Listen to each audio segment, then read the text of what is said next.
Salut à tous. Certaines personnes semblent ne pas vraiment comprendre comment le texte d'Hérodote est considéré et étudié par les historiens. Ou, d'un point de vue plus large, il semble évident qu'ils ne savent pas vraiment comment les historiens travaillent à partir d'une source écrite. J'avais déjà évoqué le sujet d'Hérodote dans la vidéo que j'avais faite pour la chaîne du projet Utopia, mais j'ai aujourd'hui l'occasion d'approfondir ça grâce à mes invités Faustine Boulet et Alexis Sédou. Ah, mais donc aujourd'hui, on va parler d'Hérodote. Donc j'aimerais savoir déjà, qui peut nous dire, qui est Hérodote et qu'est-ce qu'on sait de son histoire, personnelle, et cetera? Je Hérodote vais est me un homme, lancer. Ouais, déjà. ouais, Je c'est un grec, hein, c'est un grec, du 5e siècle avant notre ère, donc une période très importante de la Grèce antique. Le moment où la Grèce, rentre dans l'âge classique, c'est des cités, où les grandes cités comme Athènes, Sparte, sont, à leur apogée. Il vient de la ville d'Halicarnasse, c'est-à-dire, en Turquie actuelle, hein, à l'époque, ça fait partie de la Grèce, c'est une région, la Grèce dite d'Asie, hein, ça fait partie de la Grèce. Et c'est un personnage dont on ne connaît en fait pas grand-chose, sauf ce que lui en dit dans ses propres textes. Donc ce qu'il en dit, c'est qu'il vient d'Halicarnasse, il a participé probablement au conflit politique dans sa ville. Il a ensuite voyagé, dans le monde grec, au sens très large du terme, hein, puisqu'il est allé, notamment, dans les îles grecques, dans la partie, asiatique de la Grèce, mais également hors du monde grec, notamment en Égypte, notamment, en ce qui est, aujourd'hui le Moyen-Orient, mais qui à l'époque était l'Empire perse. Et il a terminé sa vie en allant, en Italie du Sud, ce qu'on appelle à l'époque la Grande Grèce, dans la ville de Touroï, qui est une fondation, grecque, de l'époque. Donc voilà ce qu'on sait de sa vie et il meurt vers 420, voilà. Ouais, Et il on le serait né sait, vers 480 à peu près, voilà, environ. c'est ça. Voilà, donc voilà en gros c'est, son histoire. Alors on y reviendra un petit peu parce qu'il faut juste penser que c'est un grec. C'est très important, c'est très, très Voilà, important de penser Oui. que c'est un grec. Voilà. c'est un grec, voilà, donc historia qu'on pourrait traduire par histoire, mais aussi par enquête. D'ailleurs, on le retrouve énormément traduit et c'est aussi important pour comprendre, en fait, son œuvre de voir quel titre, on peut lui donner. C'est un ouvrage une œuvre qui aujourd'hui, se compose de 9 volumes et à qui on a donné en fait le nom des 9 muses. Mais ce qu'il faut savoir, c'est que cette répartition n'est pas forcément une répartition d'origine voulue par l'auteur. Elle arrive plus tardivement. Je crois que c'est Diodore de Sicile qui en parle, 1er siècle, de cette répartition et le nom, l'attribution, aux 9 muses, c'est encore un peu plus tardif. Ce serait fait par des alexandrins et on est autour du 2e siècle. Donc Mmh, tout à fait. voilà et cette œuvre, là, c'est finalement son récit de voyage et c'est très intéressant parce que c'est par ce travail-là qu'on va, l'appeler, en tout cas que Cicéron va le baptiser le père de l'histoire, mais qu'on pourrait aussi l'appeler finalement un peu le père de la géographie et puis le père de l'ethnologie, vu tout ce que son œuvre englobe. Mais elle est, et je pense qu'Alexis sera d'accord et on reviendra dessus, c'est, Quelque donc un travail majeur, encore aujourd'hui, hein, c'est d'ailleurs, Hérodote, on y revient, tout au long de l'histoire, hein. C'est un travail qui est très important et qui va marquer un tournant aussi pour ce qui sera plus tard la matière et la méthode historique. Donc voilà, pour présenter l'ouvrage de monsieur, mais c'est un travail majeur, Tout à fait. Donc même pour effectivement, l'historien. c'est un travail donc aujourd'hui divisé en 9 livres, écrit, à travers son regard et ça c'est aussi une chose très importante. C'est-à-dire que, à la différence de ses prédécesseurs, hein, qui racontent aussi des histoires, hein, Homère raconte aussi une histoire, alors même s'il est inventé, mais il raconte une histoire. Hérodote est le premier à dire: «Je». Je, vois D'ailleurs, ça et je décris ça et ça c'est extrêmement, extrêmement important comme point de vue parce que c'est et plus le point de vue des dieux, c'est le point de vue de l'homme qui écrit. on est, dans une démarche qui est aussi très personnelle et qui appartient donc à un contexte très particulier. Voilà, je vais revenir sur le contexte, effectivement, c'est extrêmement important. Quand il écrit, Hérodote et c'est une partie de l'objectif de son livre, on est, dans les années, 460-450 à peu près, hein, juste après ce qu'on appelle les guerres médiques, c'est-à-dire les guerres entre, le monde grec au sens large du terme et l'empire perse, l'empire achéménide. Et l'objectif d'Hérodote, c'est de montrer, que, cet affrontement entre 2 mondes différents, entre les Grecs et les Perses, à tourner à l'avantage des Grecs pour des raisons qu'il va décrire. Et ces raisons, c'est celles qu'il va voir sur le terrain. Et donc, il va beaucoup décrire ce monde perse euh, avec des yeux d'un Grec, mais aussi avec un objectif particulier, c'est de montrer la supériorité des Grecs par rapport aux barbares. Hein, le terme de barbare, chez les Grecs, C'est étant ceux qui toutes les parlent pas personnes grec. qui ne parlent pas le grec. Voilà, qui parlent le barbaros, il faut des C'est ça. barbarismes. Voilà. Sachant qu'en Et plus, il oui, entre ça dans une pensée, du coup, grecque qui est particulière, qui est celle de peu de la binarité, on pourrait dire ça, en tout cas de l'opposition. Si on fait par exemple l'opposition pour au nord, sud, donc il fait froid au nord, il fait chaud au sud. ouais, La Grèce, elle est au milieu. La Grèce, c'est le monde pondéré, c'est le monde réfléchi, c'est là où il fait ni trop chaud ni trop froid, etc. Donc forcément, tout son regard qu'on va avoir, ça va être par ce biais-là, par la perspective du monde grec. Donc c'est très absolument. important à prendre en compte lorsqu'on lit Hérodote, lorsqu'on étudie même Hérodote tout simplement. Donc à la base, j'étais parti sur l'idée de qui est Hérodote avec son œuvre, donc qui a été déjà voilà, qui a été abordée et je voulais partir avant de vraiment partir sur comment, il peut être critiqué ou comment, qu'est-ce qui est vrai et faux et cetera. Je voulais qu'on parle de l'appellation du père de l'histoire, par Cicéron que tu as évoqué vite fait, tout à l'heure. Mais pourquoi Cicéron, l'a appelé père de l'histoire? Je trouve que ce serait bien de définir ça. Je pense que c'est et Alexis l'a très bien exprimé, c'est qu'avec Hérodote, on a un tournant dans, la manière de raconter le passé, où on ne parle plus des mythes, où on n'est pas là pour raconter, mêler une histoire légendaire, arrangée, voilà, certains faits qui peuvent être plus ou moins historiques. On va parler d'une histoire qu'on connaît, presque l'histoire contemporaine en fait, et de son impact sur le monde présent. Donc c'est par cette démarche-là que on est face à finalement presque le premier historien, en tout cas, même si peut avoir des choses à redire sur sa démarche et sur la manière dont on entre dans ce qui sera plus tard la démarche d'historien avec une méthodologie qui va être différente. On va y c'est revenir sur la effectivement. démarche moderne, Ouais. mais ouais. Vas-y, En, Alexis. en fait, il y a une volonté de témoignage et donc d'objectivité chez Hérodote.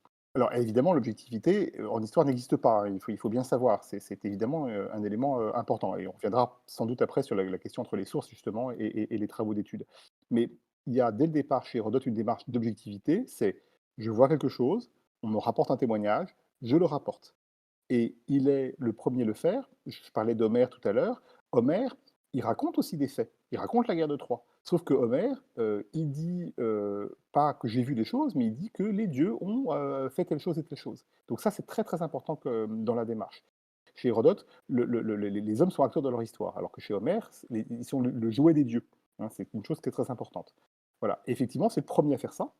Alors, avec beaucoup d'imperfections, et on aura l'occasion d'y revenir, hein, on peut beaucoup parler de ce qu'il fait, et d'autres historiens antiques qui vont le suivre.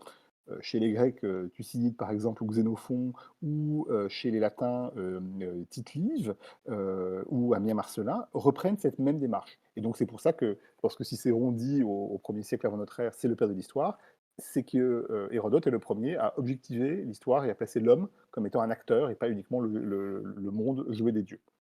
Alors du C'était coup, je me permets juste de te couper un peu, mais parce que tu abordes des trucs, parce que moi j'avais noté, tu vois, enfin les poètes et les logographes Oui, qui ouais, étaient avant Hérodote et absolument. du coup ça a évolué ça après Hérodote, quoi. C'est c'est ça, ça, parce c'est que Et les ça. c'est logographes, c'est ceux qui vont nous écrire une histoire, c'est-à-dire qu'ils vont nous raconter, par exemple, l'histoire de la cité ou des choses comme ça, mais en mêlant tout autant le mythe et les récits légendaires des récits qui, vont être pour le coup, vérifiés historiquement. Le but du jeu, c'est aussi de mettre en avant la cité, de mettre en avant le lieu, donc on n'est pas non seulement pas sur la même démarche, mais on n'emploie pas la même méthode non plus. On est, voilà, sur un récit qui va mélanger de plusieurs choses et je pense que ça peut être intéressant aussi de parler de ça parce que de manière concrète, il me semble qu'on sait que, Hérodote a eu une éducation intellectuelle et a forcément, été, en tout cas connaît les poètes, a été initié à ce genre de récit. On le ressent parfois un petit peu aussi dans son œuvre, mais la manière de raconter les choses et la manière de voir les choses n'est pas la même.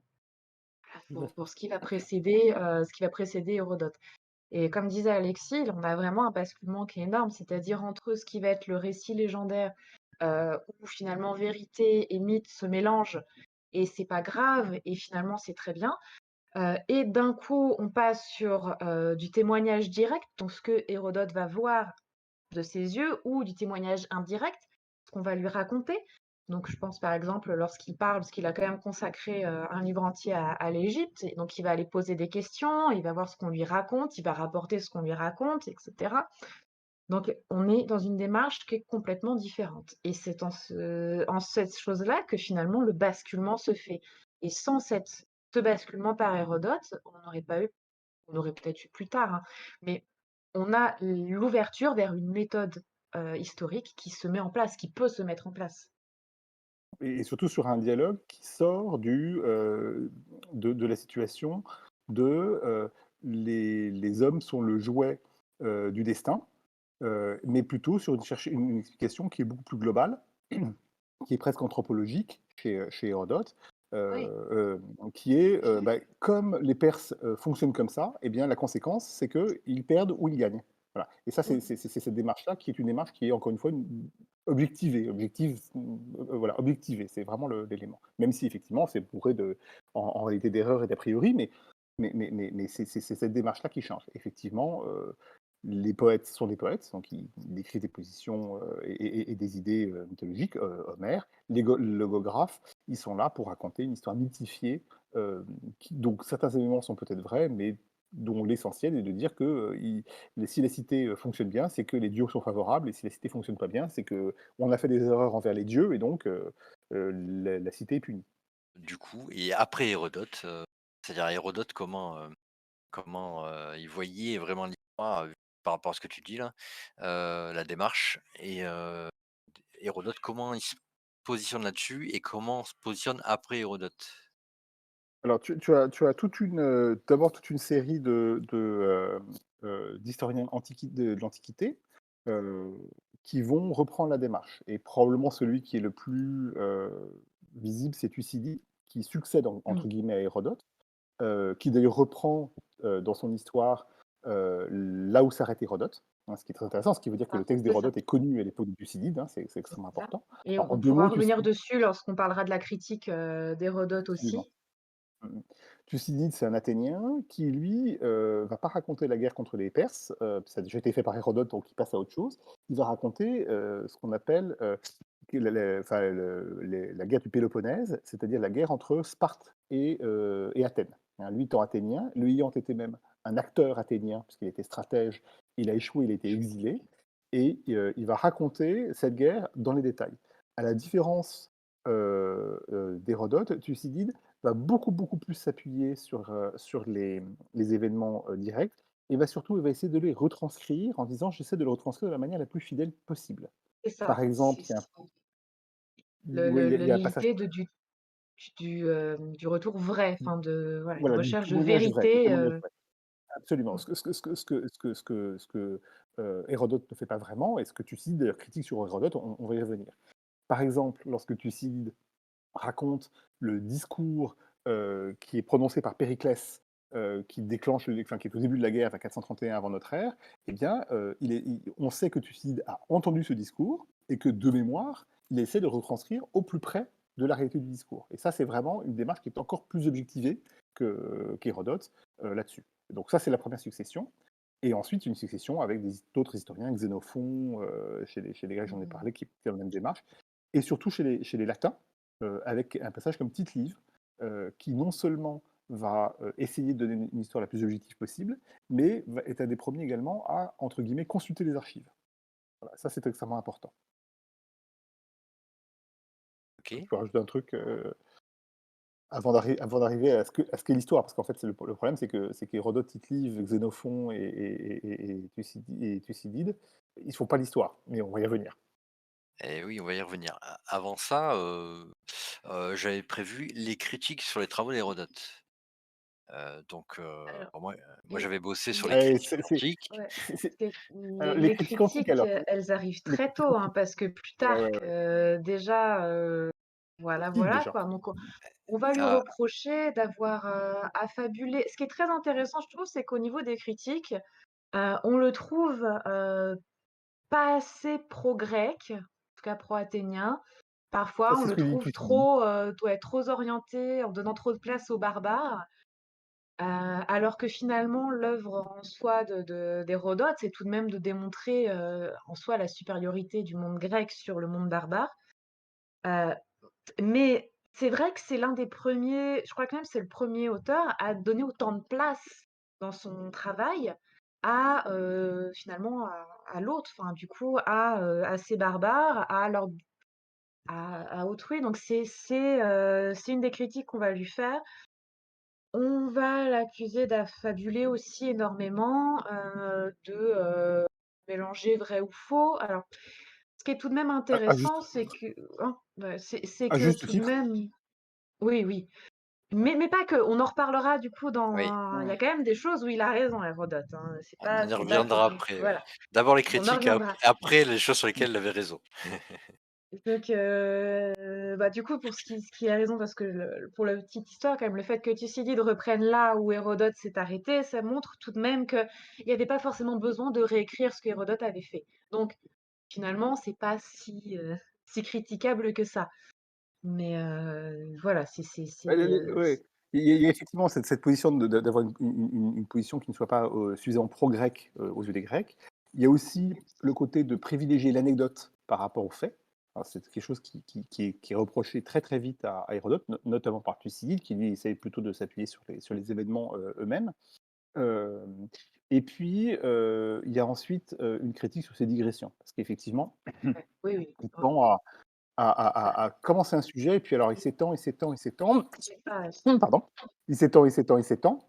Et du coup, on comprend plus du tout le but de Ça, l'histoire. c'est Voilà. Et qu'il ça, c'est part son. d'un point pour expliquer, mettons, telle ou telle construction ou telle ou telle, et d'un Voilà. coup, après, il part sur l'histoire des rois, des reines, des princes, Voilà. Voilà. et à la fin, il y revient. On a un exemple qui est assez connu, c'est qu'il il parle du monde perse. Hein, c'est un de ses grands sujets en réalité, puisqu'il cherche à montrer ce côté grec sur les Perses. Et en parlant du monde perse, eh bien, il passe sur les Scythes. Parce qu'il explique que les Mèdes ont été battus par les Scythes. Bon. Et au lieu de s'arrêter là et de revenir sur les Perses, et là, il nous fait tout un chapitre sur le monde Scythe, qu'il ne connaît pas bien, en réalité. Mmh. Et hop, et il invente, et il invente, et il invente, et puis tout d'un coup, il revient. Et là, on perd. Et ça, c'est un reproche qui lui est fait, c'est effectivement partir un peu dans tous les sens. Et du coup, si je peux me permettre, je vais citer deux trois trucs, moi, que j'avais pris comme note, Bien sûr. dans les critiques, antiques, d'Hérodote. Donc il y avait Thucydide, du coup, qui était contemporain, d'Hérodote, même s'il arrivait Ouais, après, absolument. comme Mhm. on l'a déjà dit. Mais, du coup, en gros, voilà, la citation, c'est que les textes d'Hérodote seraient un morceau d'apparat composé pour Voilà, l'auditoire d'un moment. voilà. Heu, C'est la critique sur c'est la critique sur les anecdotes, sur le fait que c'est Mmh mh. purement anecdotique. Voilà. Après j'avais noté Lucien de Samosate qui a carrément fait une parodie dans son texte de Ouais. l'Histoire vraie, où il explique que lui d'ailleurs en introduction, que lui est le seul à assumer le fait qu'il mente, dans son texte, contrairement à tous les autres, enfin à tout un tas d'auteurs de l'époque. Et le style, d'écriture et le fait du voyage et cetera était une parodie d'Hérodote.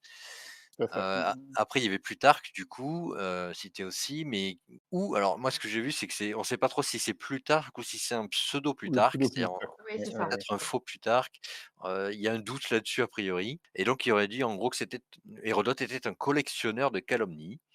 C'est ça. Et on a Olugel du coup qui lui, alors c'est au 2e siècle, c'est déjà un peu plus tard, dans, les Nuits Attiques, qui aurait dit, que Hérodote était un conteur de Mhm. fables. Alors je vous mettrai des Oui, sources Aulus évidemment. Gelus. Ouais, Je oui. mettrai tout sur tout Oui, ça, oui, ça oui, rejoint un peu tout ce que vous avez dit, oui, Ça mais rejoint c'est tout l'idée des de critiques. ces digressions ou peut-être, voilà, qu'on a de côté le déplaisir face à ce qui pour un monde serait des grands faits, en tout cas le fait historique et donc le fait noble, lui va se pencher plus sur l'anecdote, voire sur le témoignage en fait tout simplement, sur les coutumes aussi. Et ça, c'est très intéressant d'un point de vue ethnologique, parce que non seulement il nous fait le récit de coutumes, enfin même d'un point de vue historique, de coutumes passé, mais il le fait aussi à travers ses yeux, donc sachant qu'il le fait au travers du prisme grec, il va faire des parallèles entre ce qu'il connaît de son monde et ce qu'il a sous les yeux, donc ça peut être, on comprend que dans son monde, il puisse avoir retrouvé directement des critiques et que ça se soit fait par ses contemporains parce que c'est logique. Il propose un récit qui ne correspond pas forcément aux normes de l'époque, qui a une méthodologie un peu novatrice, un regard novateur. Et puis après, bah, forcément, ce qui est très intéressant tout de même, c'est que je crois qu'il est quasiment complet, hein, le travail d'Hérodote, on l'a quasiment dans son intégralité, Non, ce qui est oui, pas oui, oui, forcément je comprends. ce qui est pas forcément le cas d'autres textes ou d'autres historiens ou logographes qu'on a pu avoir dans le passé. Ce qui fait que ça se présente comme une œuvre majeure qu'on va retrouver à travers l'histoire et donc qui, en fonction du prisme historique de chaque époque et de la perception de chaque époque, va être interprété de différentes manières. Heu, La critique vient très tôt, effectivement, mais il est critiqué, il est, toujours recopié, parce que si on a l'œuvre complète, ça veut dire qu'il était complètement C'est ça. recopié avant l'imprimerie, ça c'est très important et même s'il est critiqué, il est également constamment cité. Donc ça veut dire que bon, OK, on dit que c'est pas bien, mais on le cite quand même C'est ça. parce qu'effectivement, ça c'est une œuvre majeure, hein, c'est extrêmement important. Tite-Live, par exemple, qui fait une œuvre majeure sur l'histoire romaine du début, hein, bah, on en a perdu beaucoup des Tite-Live. Alors que c'est une histoire d'une ampleur, équivalente à Hérodote, mais Hérodote, pour des raisons diverses et variées, a toujours une place centrale, même s'il est critiqué. C'est ça. Puis je pense qu'il faut pour dire à quel point c'est central, c'est que Heu, Hérodote, son œuvre, enfin, on est sur un texte qui est colossal, qui est Oui, en vraiment taille, c'est c'est assez c'est grand, pas voilà, c'est exactement. c'est colossal en taille et imaginer que ça a pu, pour comme ça, continuer à être recopié, à être lu, à être étudié et cetera, alors qu'on est sur quelque chose qui est colossal, montre tout de même l'impact que ça a eu à l'époque, l'importance que ça peut avoir à l'époque et l'importance que ça a continué à avoir par la suite. Donc je Oui. pense que c'est quelque chose qui est très technique, mais quand on voit aujourd'hui les soucis de conservation qu'on peut avoir sur les textes passés qui sont sur papyrus, parce que c'était, je crois pour les plus anciens textes, pour Hérodote, on est sur du papyrus. Mais ça montre en fait à quel point, finalement on a souhaité conserver, en fait, ce récit à travers les âges. Ouais, ouais, tout à fait. C'est un récit, qui reste essentiel. Mmh. et du coup, pour revenir un peu sur les critiques et tout, je voulais, rappeler aussi que Hérodote lui-même, alors comme l'a évoqué tout à l'heure, Faustine, mais Hérodote du coup, il s'autocritique lui-même dans son propre texte. Donc, il y a plein de Disons qu'il moments, met des limites.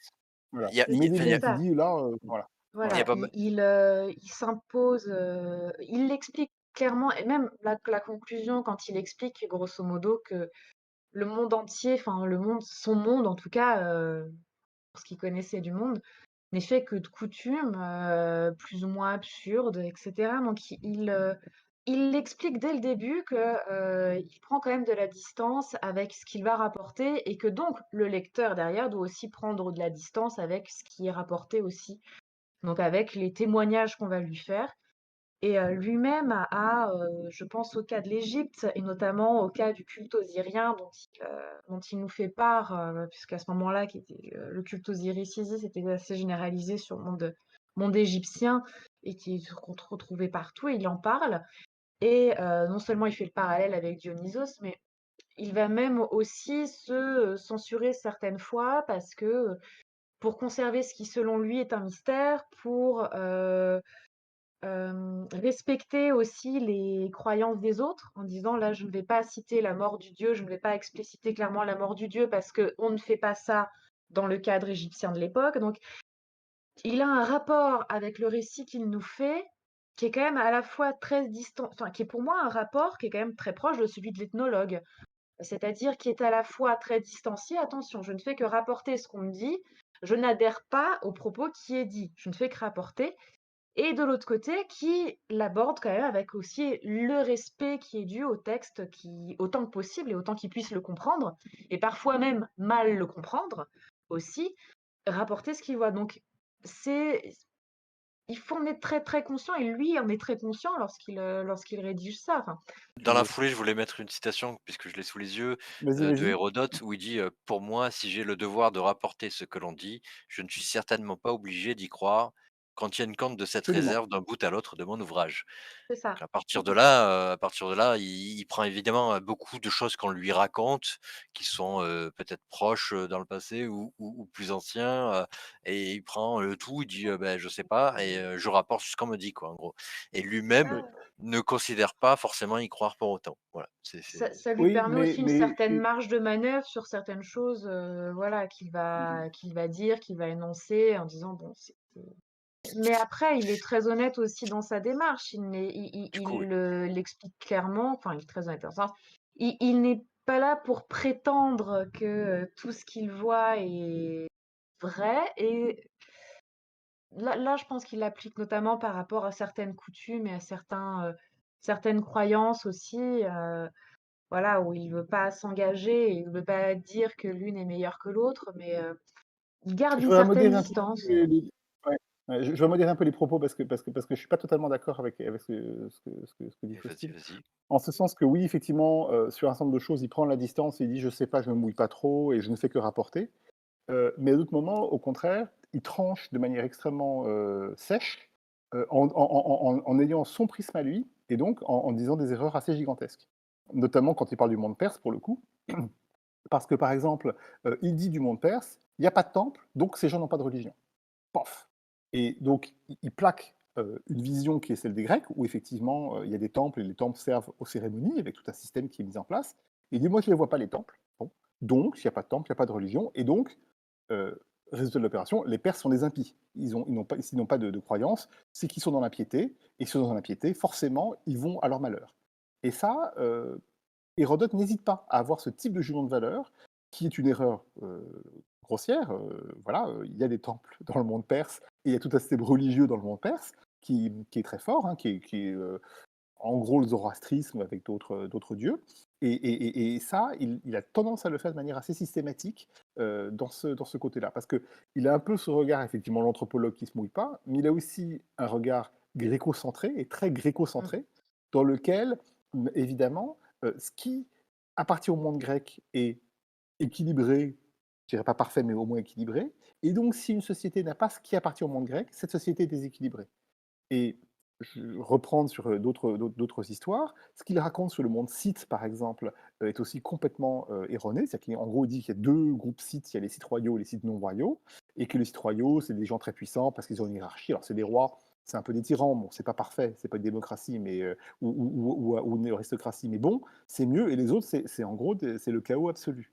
Or, on s'est rendu compte pendant longtemps et on pourrait y revenir sur cet exemple-ci parce que c'est une des déformations d'Hérodote, qu'en fait, il raconte n'importe quoi, et il raconte d'autant n'importe quoi, qu'en fait, il n'a pas été vraiment dans ce monde-là, et que Mmh. là, il est dans ses préjugés à lui.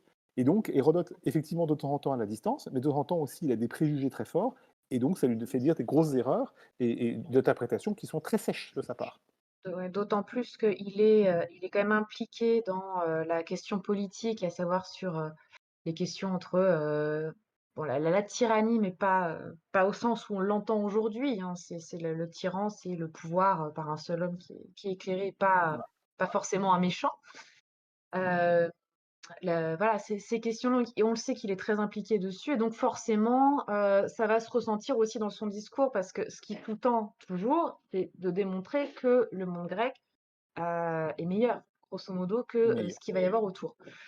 Donc forcément, même si lorsqu'il est présent, lorsqu'il a quelque chose sous les yeux, il va pouvoir le rapporter comme un témoignage, le reste, c'est des on-dit et quand il ne va pas sur place, c'est du on-dit, de on-dit, de on-dit, de voir de: «Bon, bah, qu'est-ce que moi j'ai plus ou moins compris de ce monde et qu'est-ce que» voilà, donc il faut ça, je pense que c'est quand même très important parce que quand on, pense à la méthode historique aujourd'hui et il faut imaginer que c'est quelque chose qui s'est construit vraiment sur le long terme et que dans toute démarche scientifique, l'un des gros problèmes, ça va être de sortir de sa propre perception. Donc on dit sortir de ses biais, sortir de ses certitudes et on ne se rend pas compte, mais ça marche pour tout, à quel point on est enfermé dans notre perception du monde.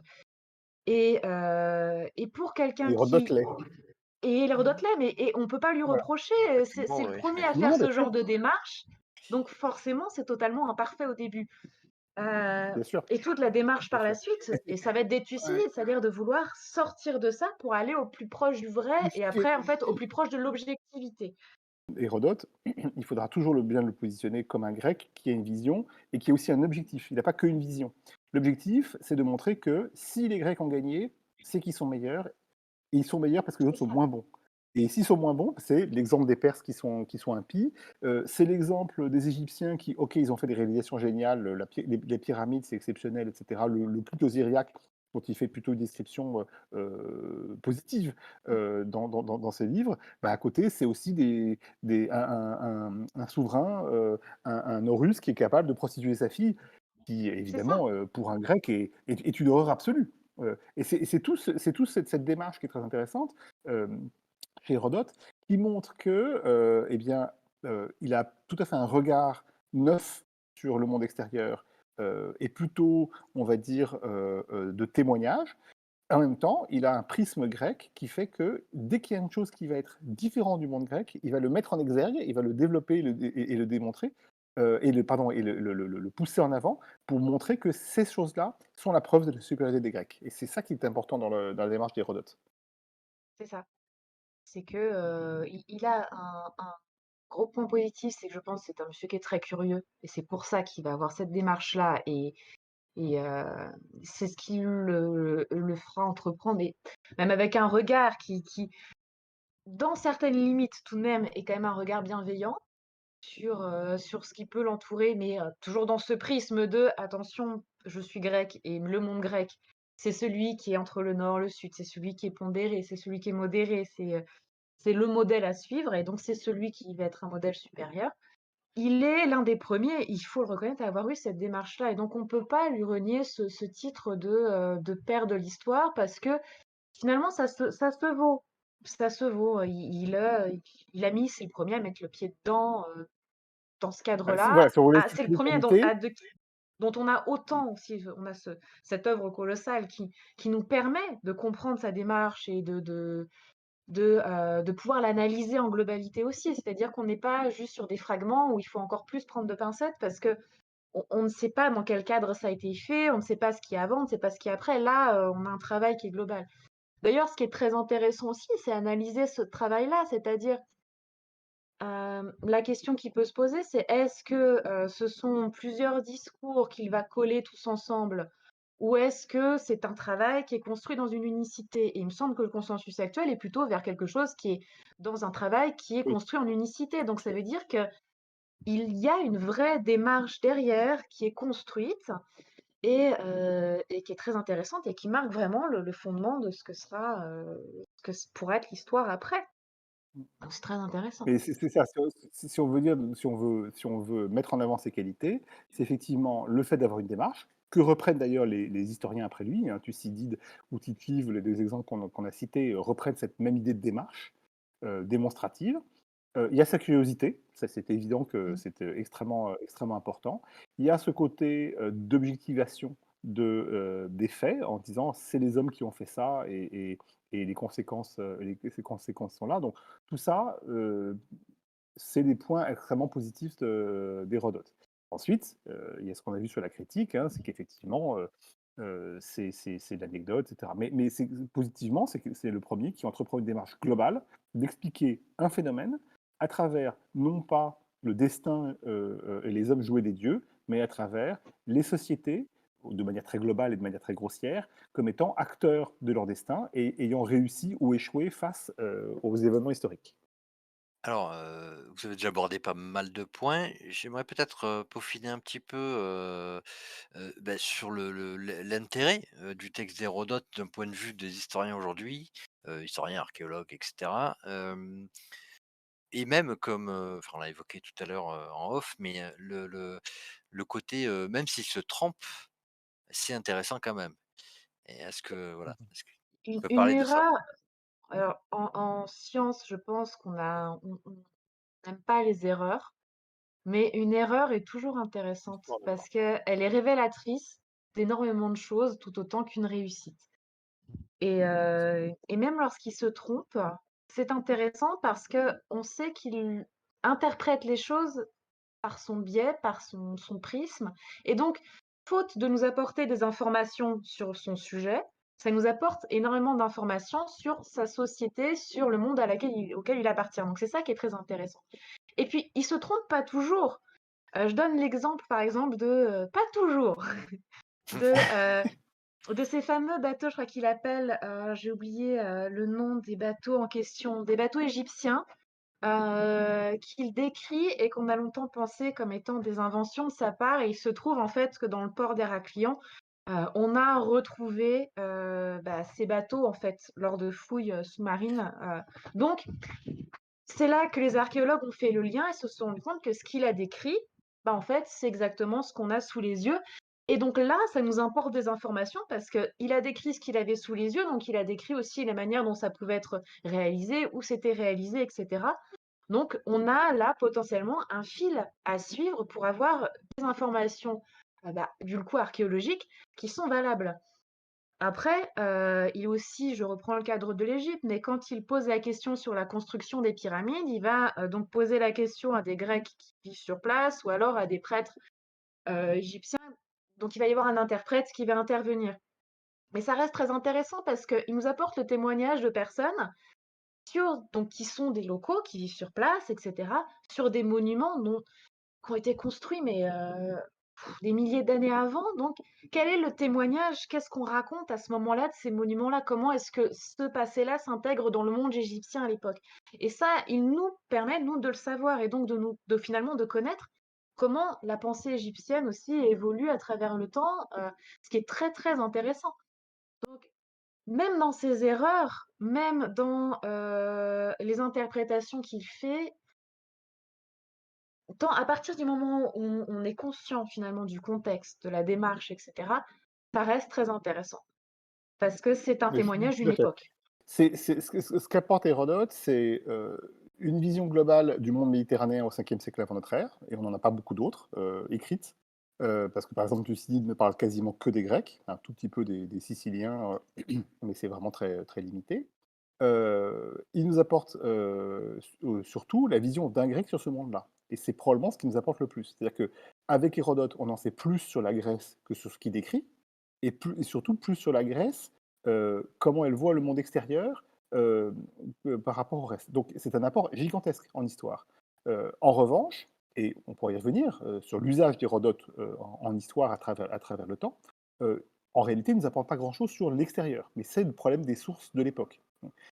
Et comme disait Faustine, sur le monde égyptien par exemple, eh bien, le fait qu'il parle des pyramides qui, lorsqu'il y va, ont en gros 2 millénaires, ça veut dire qu'il va rapporter que les Égyptiens pensent ou ont comme légende sur ces pyramides qui sont toujours là. Et ça, c'est essentiel, parce que ça veut dire que dans le souvenir des Égyptiens, eh bien, elles sont encore attribuées à Khéops, et que la mémoire de Khéops s'est maintenue à travers les millénaires. Donc c'est pour un historien extrêmement intéressant de savoir qu'il y a une continuité dans le monde égyptien. Même chose quand il parle du monde perse, eh bien, il va parler de succession de rois, dont on n'est pas sûr qu'elle existe en réalité. On pense que Hérodote a récupéré des sources qui étaient des sources mythologiques, mais il nous donne un canevas historique qui est extrêmement intéressant extérieurement et qui permet de servir de fondement à la recherche. Donc l'apport est gigantesque.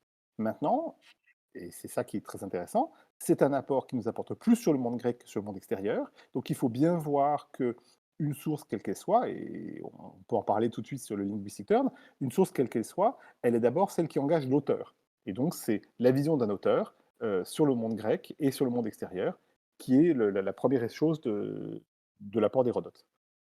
Du coup, moi, la question là qui m'intéresse aussi pas mal, c'est, comment est-ce que en histoire, en archéo, comment est-ce qu'on prend un texte, antique comme ça et comment on travaille dessus?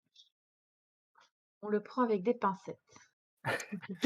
Alors oui, on fera Heu, le gros avantage, je pense en tout cas aujourd'hui, c'est que Hérodote n'est pas forcément la seule source qu'on a, sur le passé. Donc on peut ce comparer passé. les Oui. sources, on peut comparer le discours d'Hérodote avec ce que l'on sait de ce monde-là, ce que l'on sait du monde perse, ce que l'on sait du monde égyptien à ce moment-là, se rendre compte de, finalement des erreurs ou au contraire la découverte, finalement, des bateaux dont je parlais tout à l'heure nous permet aussi de voir que, ah, il y a peut-être des choses tout de même, voilà, qui peuvent faire lien et qui sont intéressantes. Je pense qu'il faut parler déjà de la démarche historique, de comment Mmh. l'historien traite les sources. Parce que c'est ça le problème. Euh, pour simplifier, enfin, pas pour simplifier, mais en histoire, en archéologie, on a deux choses. On a des sources et des études. Voilà, les sources, ce sont des objets écrits ou matériels d'une époque qui nous renseignent sur cette époque-là. Les études, c'est ce qui est fait par l'historien à partir de ces sources pour reconstruire le passé, pour poser une question et reconstruire le passé. Donc Hérodote, c'est une source.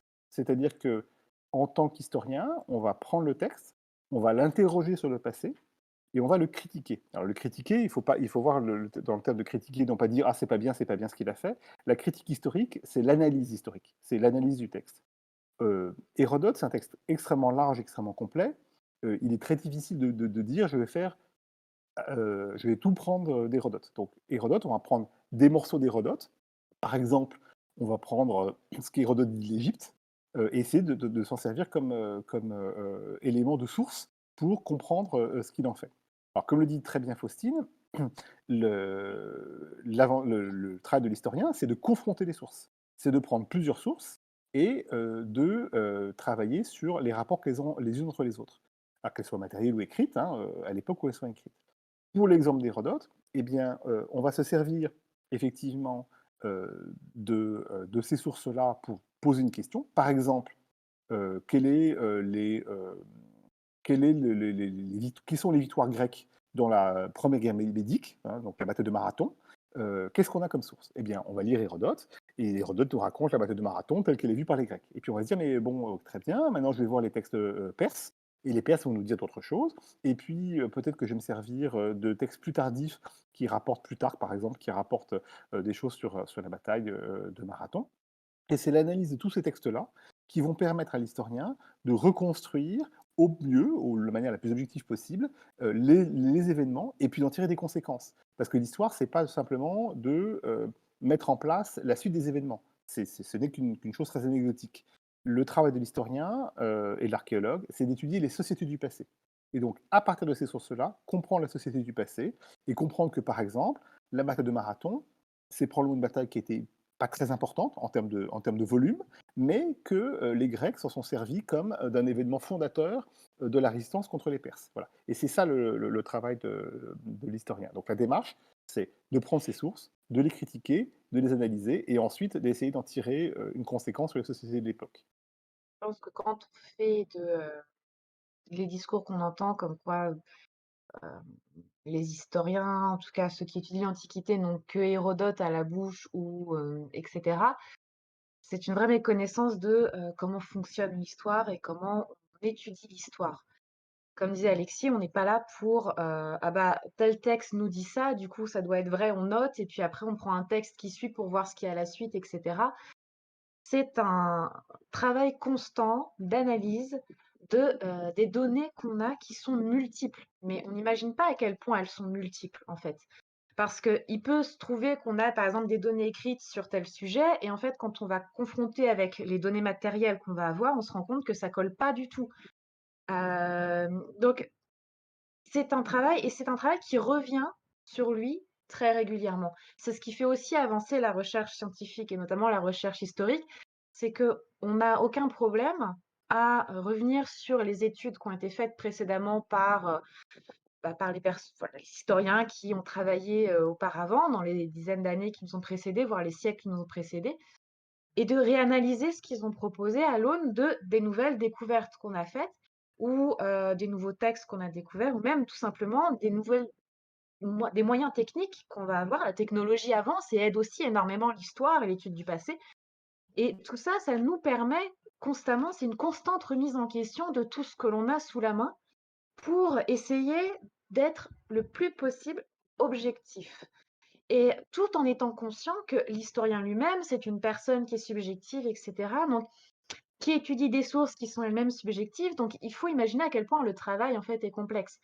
Je reprends juste une des 1res choses que m'a dites, Emmanuelle Brugerolles, qui est ma directrice de thèse, c'est: «Quand on se lance dans la recherche, il faut abandonner toutes les certitudes». On pourra avoir des certitudes quand on sera à la retraite, là, on nous demandera plus rien, ce sera bon.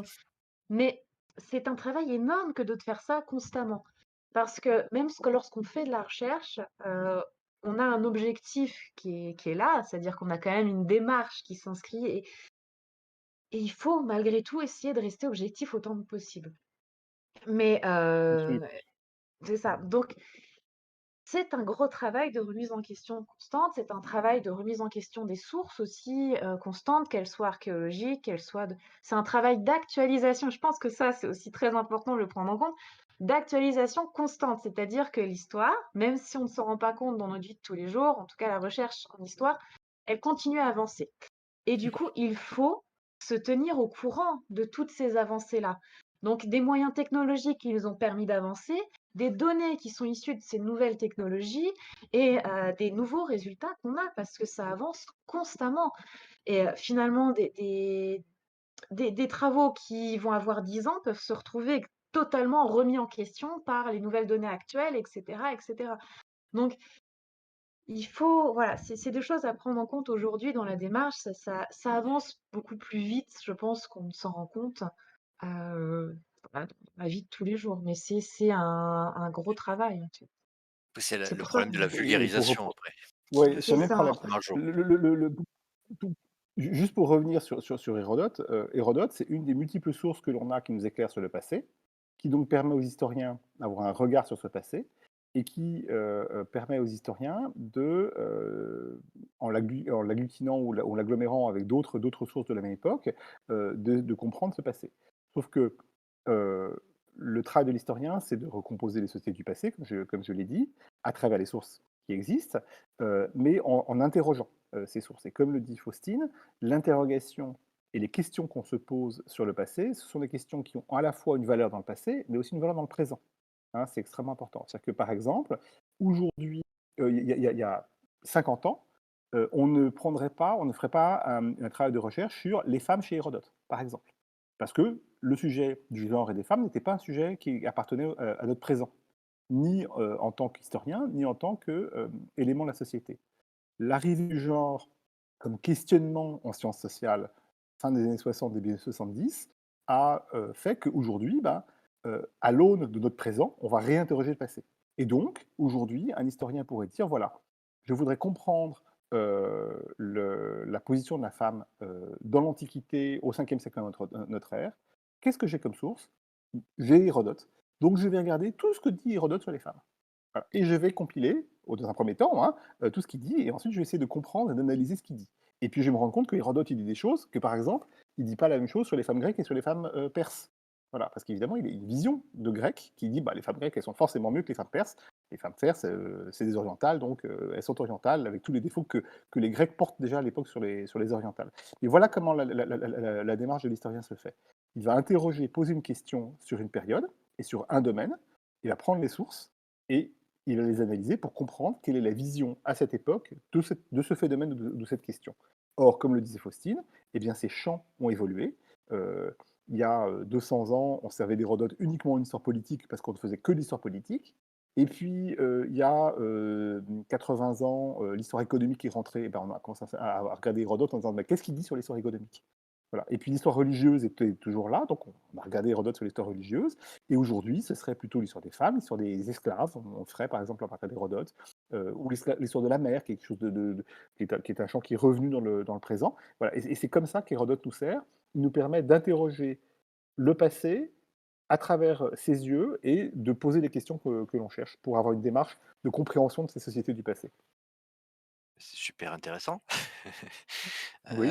Est-ce que C'est très est-ce que vous avez encore autre chose à rajouter un peu sur la démarche, et cetera? Ou l'évolution de la démarche Bah, peut-être depuis l'Antiquité? Ou s'il y a un autre truc encore, qui vous semble, moi, intéressant? j'aurais aimé juste indiquer quand est-ce que la démarche historienne s'est mise en place.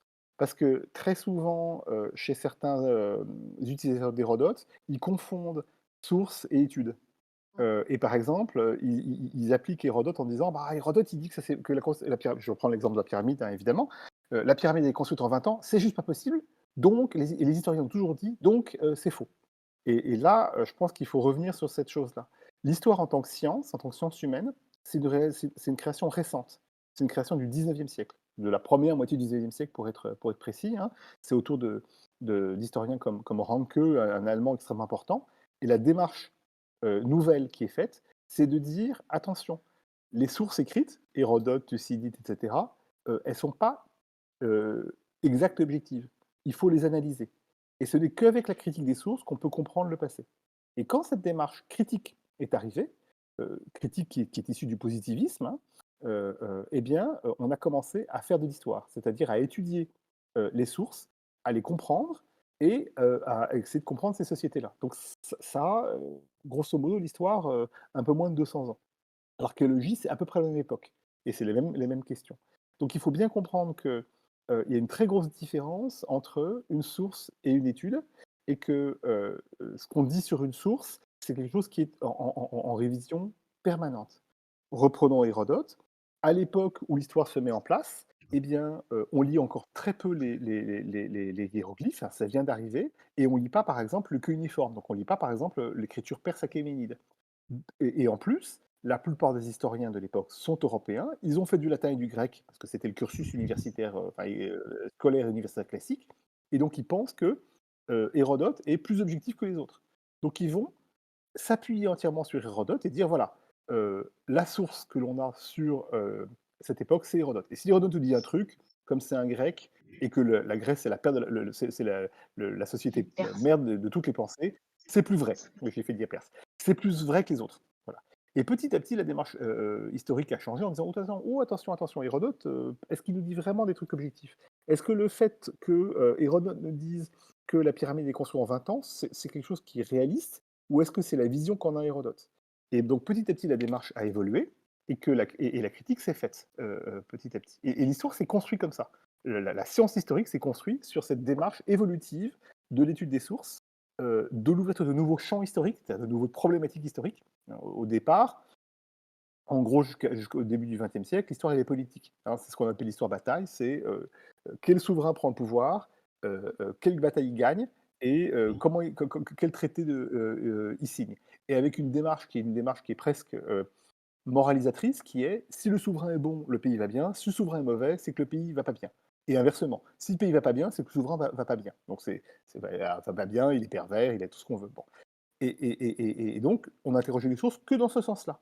Et quand Hérodote nous dit par exemple que Cambyse, qui envahit l'Égypte vers 529 avant notre ère, arrive au Sérapéum et fait tuer les taureaux du Sérapéum, eh bien, les historiens de l'époque disent ah, vous voyez, ce Cambyse, mais c'est normal que les Perses ont perdu.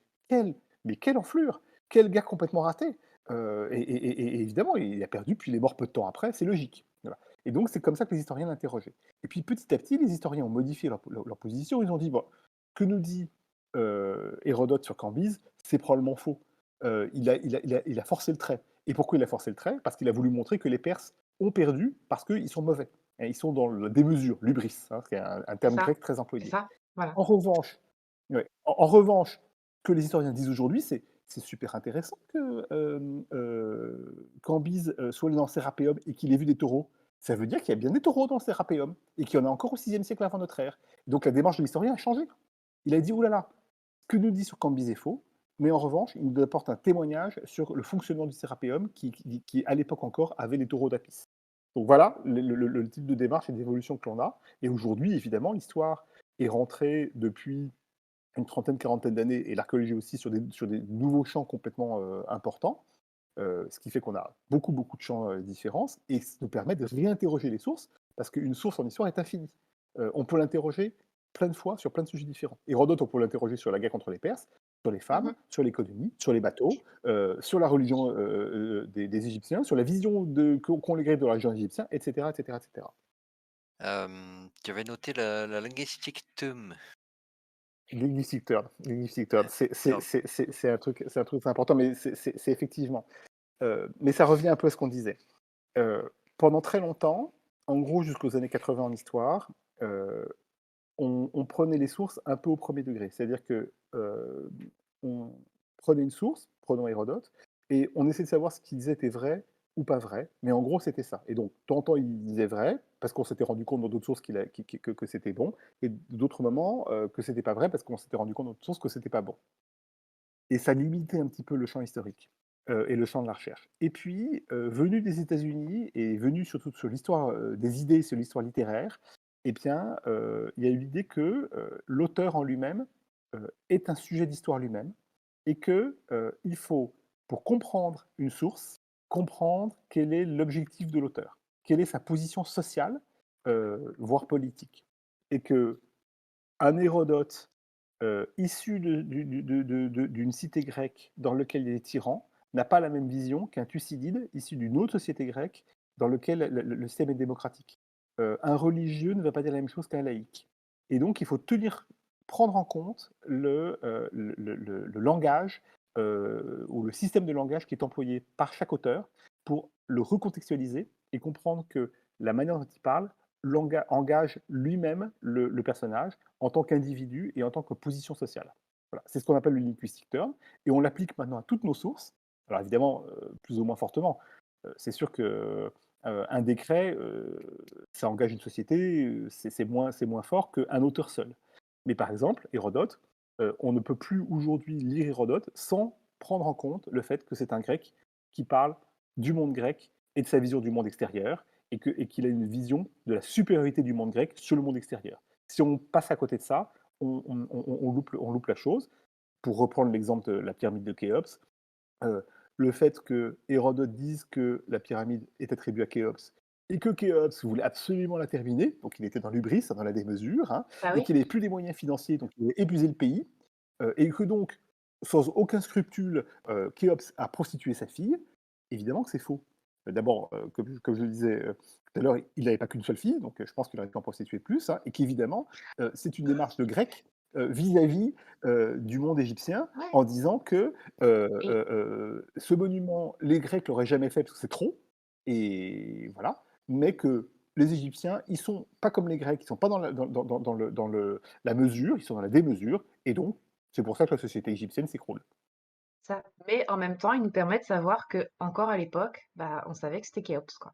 Donc Absolument, c'est ça absolument, c'est ça absolument. qui Voilà, c'est à double est tranchant. voilà. Et c'est toujours, toutes les sources nous ramènent à Khéops de toute Bah, là, on Ah, en parle, mais on pourrait multiplier les parce sources. que voilà, parce Je que pense que Faustine en bien sûr. je source, pense que voilà, voilà, c'est un peu le truc que tout le monde connaît et c'est un peu voilà. le Et point puis là, on Godwin, parle d'Hérodote.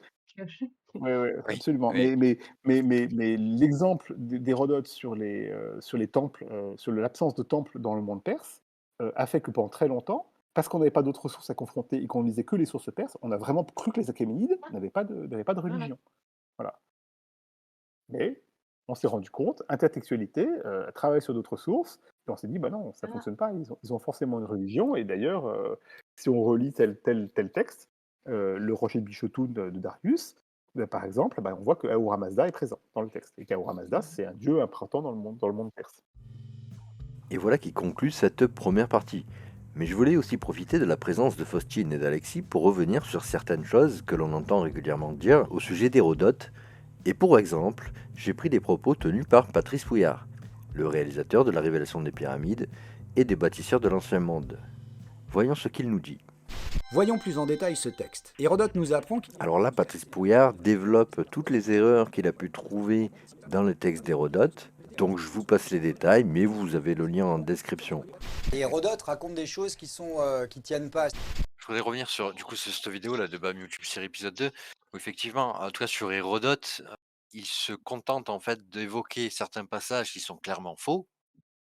Oui, On a évoqué oui, déjà plusieurs choses, tout oui. à l'heure, mais il se contente d'évoquer ça pour dire: «Bah, donc c'est faux et donc les Voilà, c'est Égyptiens, ça. les égyptologues ou les historiens et cetera Se se basent trompe, là-dessus, donc c'est faux, ils se c'est basent ça, sur des trucs faux» et effectivement, c'est ça ça, part c'est ça. vraiment, il y a un côté vraiment, «Ah qu'est-ce qu'ils sont bêtes, ils ont pas vu que C'est c'était du faux». pathétique, C'est surtout une vision extrêmement simpliste finalement, des choses et bien sûr. qui effectivement Bah, permet en réalité de pouvoir vendre notre hypothèse derrière, C'est ça plus et qui est facilement. Bien très, sûr. très problématique puisque, Mais même qui entraîne une certaine défiance vis-à-vis de la science, en oui, montrant un visage de la science qui, est malhonnête. Comme je dis, moi, ce qui me dérange dans cette démarche, c'est vraiment c'est un côté un peu méprisant pour les scientifiques parce que c'est les prendre un peu pour des idiots en disant: «Bah, voilà, on a trouvé un jour une source qui nous disait ça, donc c'est bouclé et puis hop, on a mis ça de côté et depuis on ne travaille plus dessus». Sauf que ce que j'expliquais, c'est que c'est Et quelque pas chose que pour qu'on les remet en scientifiques. question tout le temps et Bien sûr. l'un des travaux des historiens, c'est de se remettre en question et de remettre en question sa propre perception parce que notamment je parle de l'Égypte parce que, bah, c'est mon sujet, mais aussi parce que c'est une culture qui est vraiment différente de la nôtre. Donc comprendre le monde égyptien, c'est quand même un effort pour nous parce qu'on est dans une société, on a grandi dans une société, on est construit par une société qui ne fonctionne pas et qui ne pense pas de la même manière que pensait le monde égyptien. Donc forcément, il y a des choses qui vont nous paraître incroyables, qui vont nous paraître, impossibles, mais enfin, il faut sortir de ce cadre de perception. Il faut pouvoir comprendre que, on n'est pas dans la même pensée avec le monde égyptien et ça, les historiens tâchent de le faire, en fait, pour pouvoir comprendre ce qu'ils ont sous les yeux, de comprendre ce qu'ils étudient et c'est une démarche qui est très importante, qu'on pourrait reprocher à certains historiens de ne pas l'avoir, à certains archéologues de ne pas l'avoir suffisamment et cetera. On est tous humains, mais le gros avantage, c'est que c'est une énorme machine qui permet de s'auto-corriger, de quand un autre historien fait une boulette, de pouvoir avoir les pairs derrière qui vont, lui faire remarquer et qui vont relire. Le but du jeu, c'est quand même l'objectivité et les historiens sont pas débiles. On n'a pas si aujourd'hui certaines choses sont dites, c'est issu d'un long travail qui est constamment remis en question, qui est actualisé constamment et la question qu'on peut demander, c'est quand on fait ce genre de documentaire, est-ce qu'il est allé poser la question du coup à un égyptologue?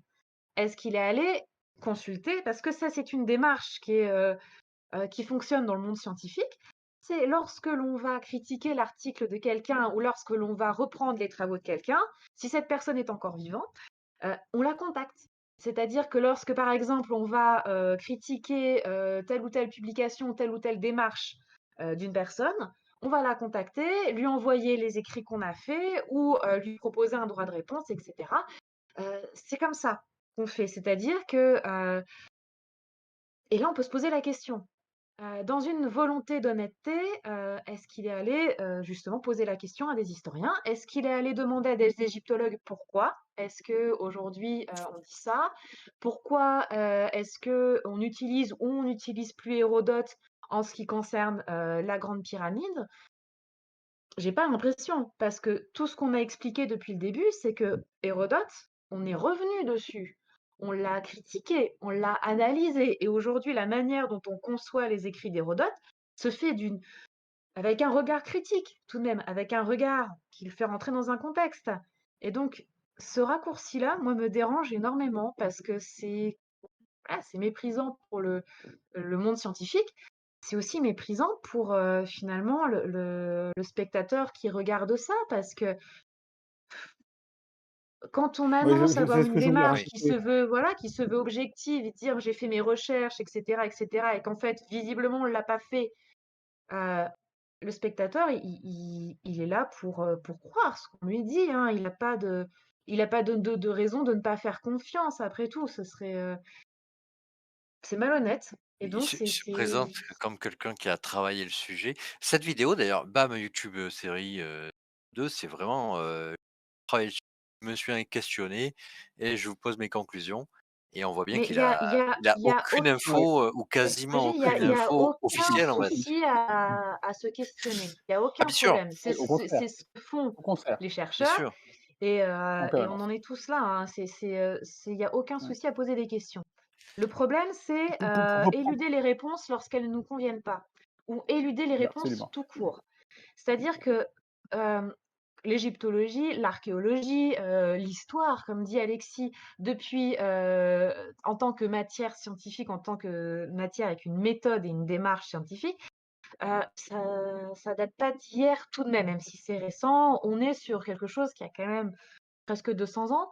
Donc, heu, on a mis en point certains systèmes, on a un certain recul pour certaines choses et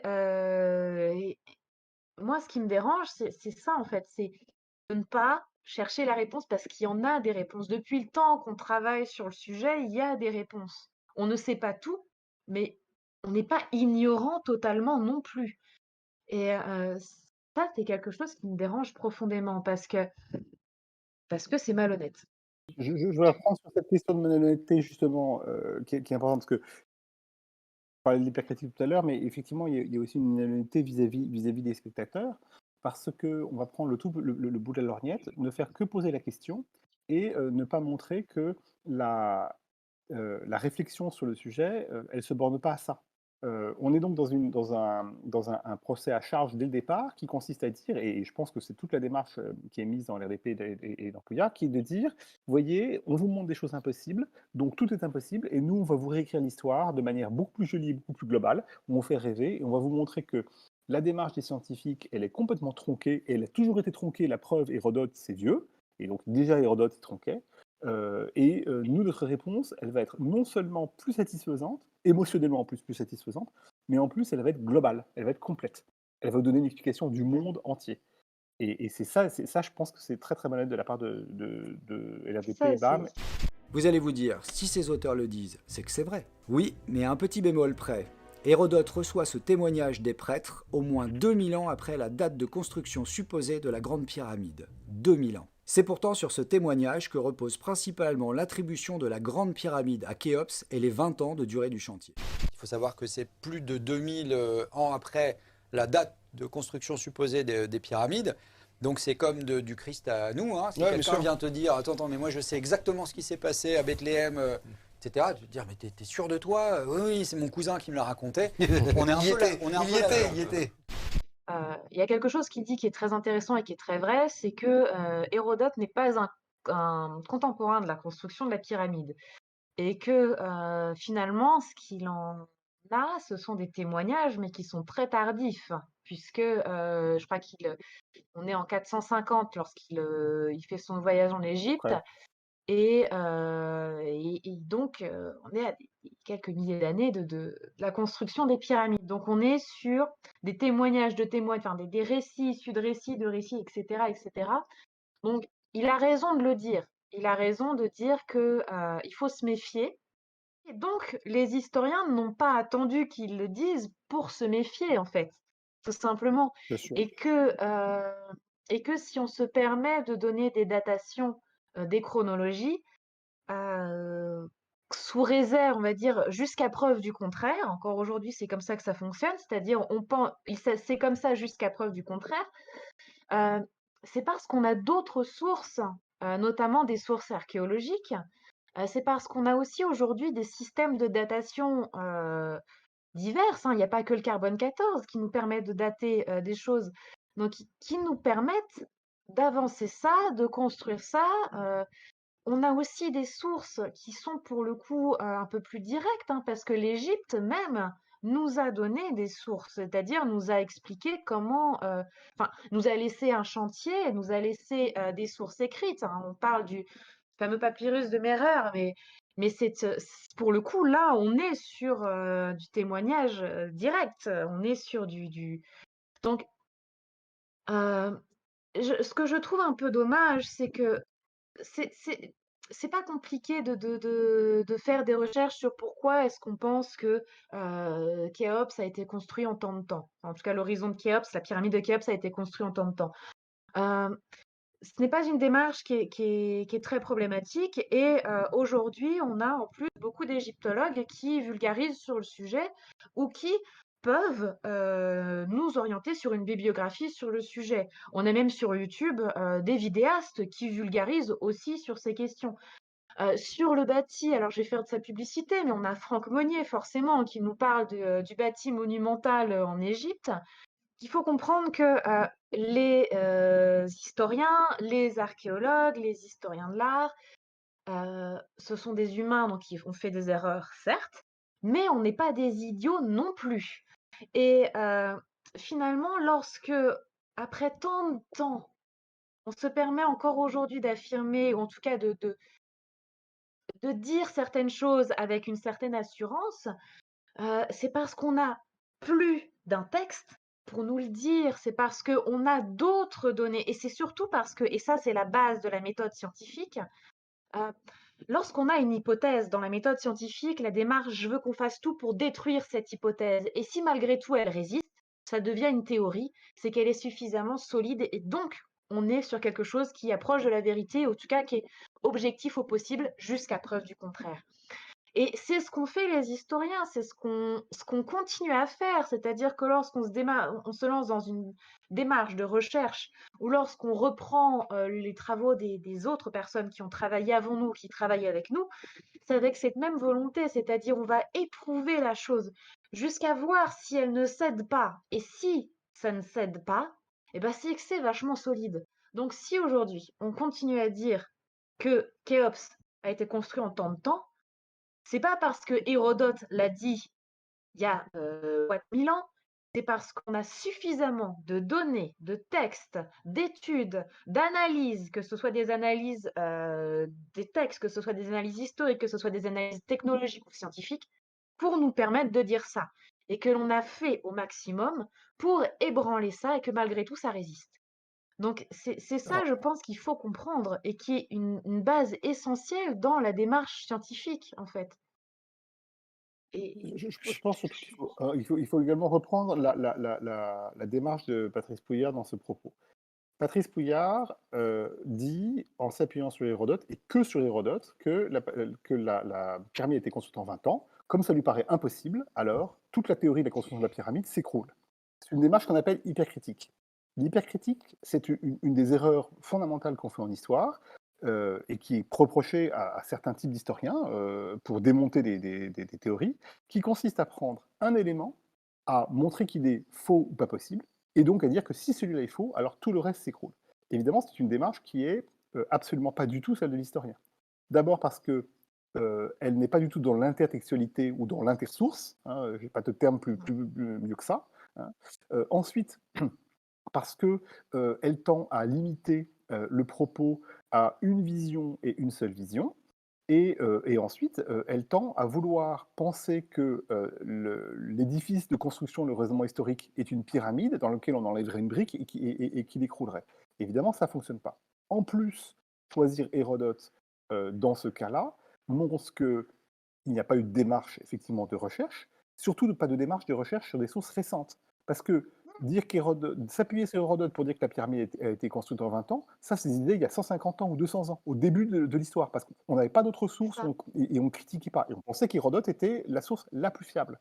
Sauf qu'effectivement, comme le dit Faustine, les sources, maintenant, on en a plein. Et puis, c'est une structure, donc c'est une structure archéologique. Et les structures archéologiques, elles s'étudient de manière différente. Et là, il n'y a aucune démarche qui est mise en place, uniquement une hypercritique pour faire croire que les historiens, eh ben, ils se sont trompés depuis le début parce qu'ils s'appuient sur un texte et que ce texte est faux. Et puis ensuite, un manque de réflexion sur l'objet qui est étudié en ne s'appuyant pas sur les progrès et les recherches récentes. Si Patrice Pouillard avait pris tous les textes actuels et toutes les recherches actuelles récentes, hein, donc qui ont moins de 20 ans, alors effectivement, Pierre Calais sur Mérer, les travaux qui ont été faits sur la pyramide, les datations qui ont été faites dans 2 campagnes en 84 et en 95, et qu'il avait démontré que chacune de ces démarches était fausse ou douteuse, eh bien, il aurait pu dire: «Ah oui, mais là, l'historien se trompe». Il ne le fait pas. Il prend un truc ancien, il dit: «Ça marche pas», enfin, je crois que ça marche pas, parce qu'il dit pas que ça marche pas, il dit: C'est ça, Pour moi, ça marche pas», en faisant un appel au bon sens, qui n'est pas une démarche très scientifique, et il dit: «Bah donc, c'est faux. Et donc moi, j'ai c'est raison». ça. Et puis pour Alors, rebondir sur cette question du bon sens, c'est ce qu'on disait, ce qu'on a dit du coup d'Hérodote, mais c'est que ça marche aussi pour nous. On est dans une perception. On est dans une Bien sûr. perception du monde et on ne construit plus de pyramides aujourd'hui et donc ça nous paraît, alors c'est monumental, c'est un édifice qui est quand même, gigantesque et incroyable. Mais forcément, pour le quidam qui ne sait pas grand-chose ou qui ne sait rien parce qu'on n'a pas tous le temps de passer, Watt 1000 ans ou Watt 1000 heures à étudier ce sujet-là, heu, c'est impressionnant et donc on est impressionné, donc on se dit: «Je ne sais pas comment c'est fait, donc c'est impossible» ou c'est un problème de perception. La chose est là, elle est devant nous, donc c'est possible. Et en un sens, c'est comme ça. Ouais, Ouais, il faut l'histoire, c'est l'histoire l'histoire, c'est l'étude des sociétés, pas des individus.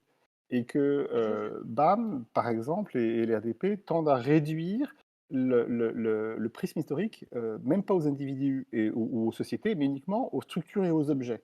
C'est C'est ça. ultra réducteur, donc uniquement une démarche En techniciste. Or, ce en qui est faisant important pour abstraction en l'historien, plus pour l'archéologue, c'est ça, du du reste, du ouais, du du reste. contexte, Pour l'historien même et l'archéologue, archéologique local. Parce que quand on entend bien dire sûr, qu'on n'a aucune trace des ouvriers de Khéops, on en heu, a plein, ouais, bah, voilà, ouais. parce qu'on n'a pas retrouvé Mais de caca. Mais mmh, c'est très dérangeant parce que pour le coup, si et là, c'est même je trouve ça même très dérangeant et même très, très méprisant pour ces populations du passé et puis même pour les populations actuelles dont c'est leur histoire et cetera, pas que pour l'Égypte. Mais on peut pas faire ça, en fait. C'est pas, c'est pire que malhonnête, c'est méprisant, en fait. C'est très, très, très, pour très, reprendre très le problématique. ouais, pour reprendre l'idée, hein, c'est qu'effectivement l'histoire, c'est l'étude des sociétés du passé, non pas des objets, qui en sont tirés, et que évidemment la démarche de l'historien, elle est, non pas d'enlever l'objet, en lui-même, mais de dire que l'objet est le produit d'une société. Les pyramides, dans tout ce qui est fait et dans toute la chaîne de production de la pyramide, qui est complexe, c'est le produit d'une société. Donc on peut effectivement l'étudier avec une démarche technique en disant voilà, bah, les carrières sont là, les trucs sont là, il faut des gens, etc. Bon. Et donc de comprendre qui sont les hommes qui vont effectivement transporter, découper, et les techniques qui sont dérivées, et comment elles sont arrivées là, et pourquoi on fait découper la pierre, et pourquoi, etc. Mais après, il y a d'autres démarches qui sont derrière, qui sont l'aspect politique, l'aspect religieux, l'aspect spirituel, l'aspect global de la société, etc., l'aspect historique. Et ce sont des démarches qui ne sont jamais, jamais entreprises dans ce documentaire, qui vont se focaliser sur certains objets spécifiques parce qu'ils vont être considérés comme incroyables, au sens littéral du terme. Et les considérant comme incroyables, ils vont, pour ces auteurs, remettre en question l'histoire globale et donc partir sur l'idée que l'histoire globale est fausse et qu'eux vont uniquement à partir uniquement à partir de ces structures réexpliquer une histoire globale. Ah, qui ne repose pas sur plus de données en Ah, mais ça, plus c'est que, mon problème. Ouais, ouais. voilà. Bah, Même pas en juin, sur moi. la problématique, c'est toujours la même, c'est qu'ils partent d'une conclusion et ils veulent que ce soit une C'est ça. Oui, civilisation. c'est De ça, l'histoire, Alors c'est ça. si c'est ça. c'est pour les extraterrestres, ils veulent que ce soit extraterrestre. Si c'est la civilisation type Atlante, Atlante, alors c'est les OK. Atlantes. Oui, oui, oui, peu Mais ils importe. veulent, cette solution et donc C'est tout ça, ce qui peut aller dans leur c'est ça, sens, ils vont le C'est trouver ça, et c'est exactement ça. C'est-à-dire que c'est là, ça, c'est la ça. critique qu'il fait sur Hérodote, il prend tous les points qui peuvent prouver qu'Hérodote se trompe. Ça lui oui, Voilà, permet d'être suffisant en quelque sorte pour lui, c'est ça, c'est puisqu'il ça, n'a pas c'est besoin de ça. plus, puisque de toute façon, il sait déjà qu'Hérodote se trompe dans sa vision du monde, c'est C'est ça et ça. ce qui aurait été plus Tu intéressant, viens c'est de voir d'expliquer qu'est-ce que l'on dit d'Hérodote? Qu'est-ce exactement, qu'aujourd'hui on ouais, dit d'Hérodote? il s'est pas renseigné du tout clairement, hein, sur, non, bah, quelles non, sont mais les il a plus critiques lu. Enfin, d'Hérodote, quelles sont les analyses ouais, d'Hérodote, voilà, comment on le considère voilà. aujourd'hui et cetera et Parce moi que c'est parce le que j'imagine bien qu'il a pu lire le passage sur les pyramides, mais Hérodote, il fait un livre entier sur l'Égypte. Ouais, Donc il dit des oui, trucs, hein, il dit pas que ça, c'est hein, ça. il dit plein d'autres choses. Et C'est tout le livre, évidemment, c'est c'est livre c'est 2 c'est je il faut crois, il faut c'est globaliser, contextualiser. puis et ça Mmh. rejoint c'est ça et Tome 2, ce que vous disiez ouais. tout à l'heure, c'est-à-dire que, prendre le texte, c'est bien, c'est la source qu'il met sous sa vidéo, c'est Mmh mh. le texte Bah, d'Hérodote. c'est bien. Donc il met juste le Ouais, texte, ouais, une traduction du moins, déjà, ouais, donc ça peut déjà être celle de discutable Remax là. c'est ça. et Parce que ouais, ouais, en même plus, si il se base uniquement sur la lecture du texte et Ouais, aucunement c'est sur ça. les C'est une analyses lecture du texte. aucune critique. c'est ça. C'est Absolument, ça et sauf absolument, que absolument, depuis, il y a eu, absolument. énormément Et d'analyses, ne serait-ce que même sur les traductions même. C'est-à-dire bien que sûr, sur le fait qu'on traduise des histoire, études. alors que finalement le terme enquête, se prête plus à propos dans la démarche, d'Hérodote, les termes qu'il emploie aussi, tout au long de son texte sur comment il raconte les choses et cetera en grec, heu, rien que ça, c'est une analyse en soi parce que les mots employés ont un sens dans ce cadre précis et heu et donc on a une analyse de ce sens qui nous permet de comprendre le texte. En plus des données archéologiques, en plus des données historiques et cetera et cetera. Et là, il avait fait un très beau schéma qui nous montre que finalement, on a presque autant de temps qui sépare Hérodote des pyramides qu'il le sépare de la Tour Eiffel. Mais il faut donc comprendre qu'entre tout ce laps de temps, eh ben, on a lu, on a relu, on a étudié Hérodote. Et il y a énormément de choses qui Oh, se sont passées depuis. Et donc, ça aurait été et, plus et- honnête à la limite de prendre. Je pense que ça se trouve assez facilement. Je crois que j'avais eu ça, les, euh, les éditions commentées, en fait, qui nous permettent Quick, les d'avoir quick. voilà, Ouais. qui permet d'avoir le contexte derrière, ou même de tout simplement, je crois qu'il y a eu un colloque si je ne me trompe pas, sur Hérodote et l'Égypte et qui revient sur justement tout le rapport d'Hérodote avec l'Égypte. Et ça, pour ça, il suffit de taper Hérodote et Égypte sur Internet. Enfin, c'est Mais dans là, les on tombe sur une chose qui est globale hein, dans les documentaires comme LADP et BAM, qui est très visiblement le manque de travail sur le sujet. C'est que je crois qu'il y a un gros travail qui est fait sur l'image, sur la présentation, etc. Mais il y a globalement, sur la recherche au départ, même simple, hein, on ne parle pas même de choses compliquées, un, une paresse gigantesque d'ouvrir les livres. Hein. Parlons que de l'Égypte, parlons pas d'autres sujets, mais sur les pyramides, effectivement, à l'époque où c'était fait, donc avant encore la publication des textes de Thalès, parce que je crois que c'était réalisé un peu avant, eh bien, il y avait tellement d'ouvrages qui ont été écrits dessus, enfin des études, il y en a des paquets, et jamais mis en avant. voilà. C'est qu'il y a énormément de données, il y a énormément de sources qui. Enfin, c'est ça, c'est qu'il y a énormément de choses et en plus qui sont accessibles.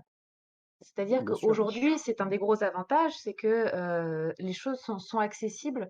Comme je disais, c'est dans les 3 premiers ou 4 premiers je vais arriver, les quelques premières propositions sur Google. Quand on tape Hérodote et Égypte, on tombe sur ce dont je parle. Et je ne sais plus si c'est un colloque ou une journée d'études mais d'Hérodote sur l'Égypte, avec une réflexion, pour le coup, de post-doctorants, de doctorants ou de spécialistes sur le rapport entre Hérodote et l'Égypte. Je me rappelle avoir lu quelque chose justement sur le culte osirien, etc. Donc, ce n'est pas compliqué de trouver ça.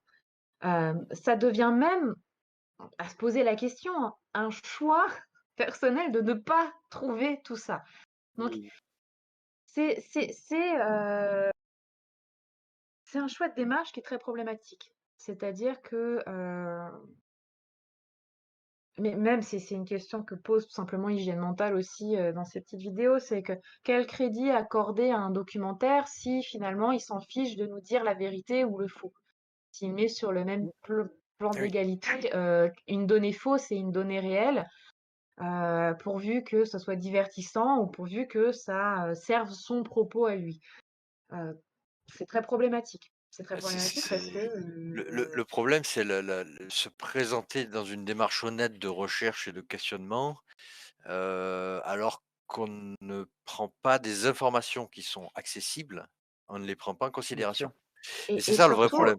C'est que Bien à la sûr. limite, qu'on réinterprète les informations différemment, ça pourrait être intéressant, mais mais Et c'est intéressant. interpréter quand, cette interprétation ne correspond pas à un certain nombre d'éléments qu'on a retrouvés sur site ou autre, ça pose un problème de logique. C'est qu'à un moment donné, c'est que c'est forcément faux, en fait, de base et il faut que ça ouais. corresponde un Bah, minimum à ce qu'on a surtout, trouvé et vendre surtout, ça c'est comme partir une de la démarche conclusion. honnête, c'est plus compliqué. Ouais, ouais, ouais, C'est ouais. ça. Ouais. Surtout, c'est partir de la conclusion. On part de la conclusion qui est, on va vous montrer que l'histoire est fausse et que forcément, ces trucs-là n'ont pas pu être faits par les Égyptiens ou par les Indiens ou par les Pascouans ou qui vous voulez. Mmh mh. C'est ça que je vais vous démontrer.